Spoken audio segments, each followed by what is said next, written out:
rice. So I thought, well, I can't go back to academia, but this is something I can do to help contribute to the community. But at different social occasions, I would run into professors at Rice, and I would run into Professor Richard Smith. Some of you may have taken history courses with him. He's an eminent Chinese historian. And I would say to him, when I was at Wellesley, I majored in Chinese history, and so-and-so was my advisor. And the field of Chinese history is very, very small. So he, of course, knew who my advisor was. And I wrote an honors thesis as a senior. So he said, well, I want to read your thesis. And I'm thinking, I have not gone to school for 27 years. There's no way I'm going to show a professor a paper I wrote 27 years ago. But I would run into him again and say, I'm waiting for that paper. Where is it? So I finally gave it to him, missing lots of pages apparently. And he said that, not many people have continued to research on this person you wrote about. So if you want, I can help you turn to a short book or a long article. And I said, well, I'm not comfortable not having done anything in academia to have published anything, but I really regret not having done my PhD. So I said, well, I'll take you on as my graduate student.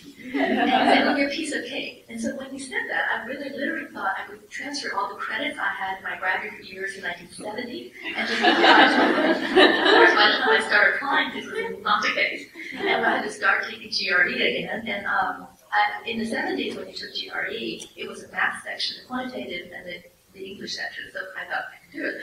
But now, all of you are familiar with the way you take it on the computer. So if you answer a question right, the next question is harder.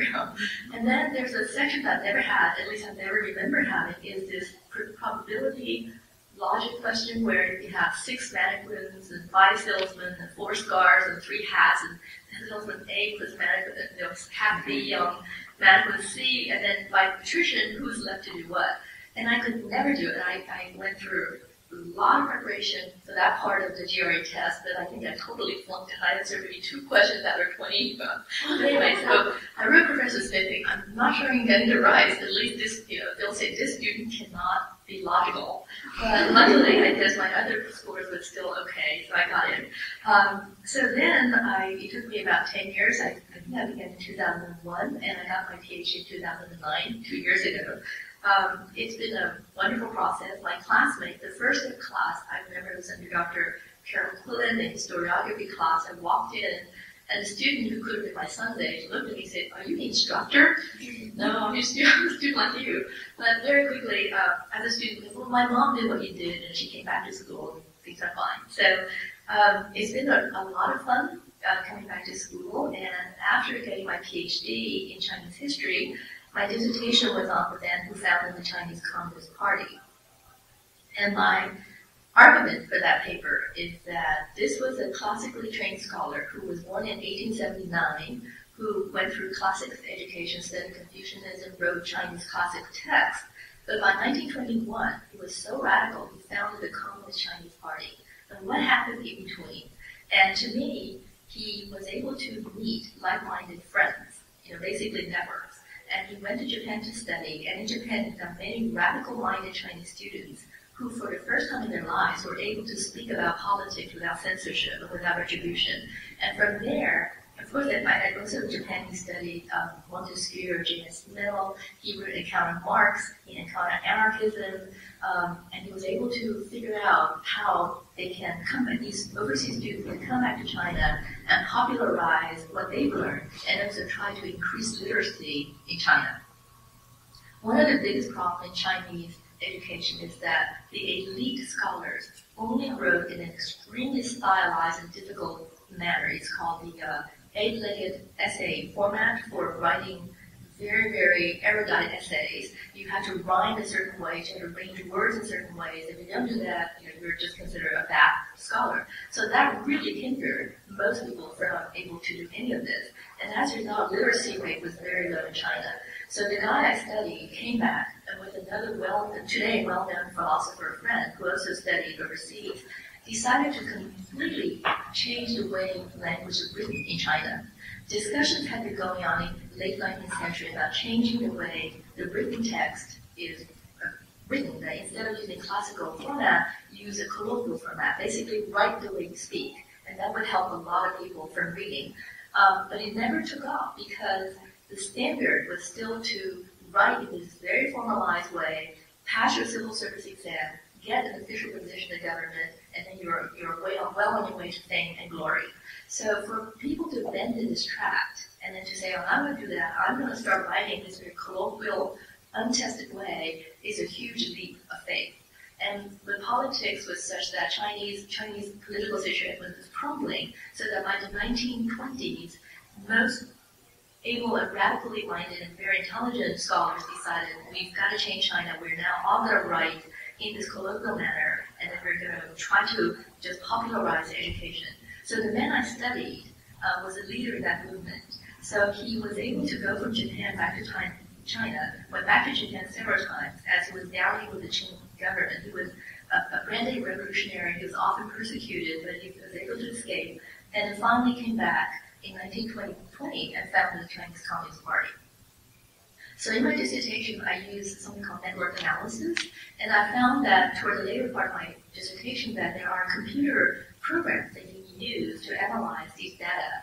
So this led to my other interest now is to approach a lot of computer science people, either on campus or outside of campus, to see if they're willing to work with humanists like me, historians or literary scholars, and then to let them write programs for us in order for us to analyze our data.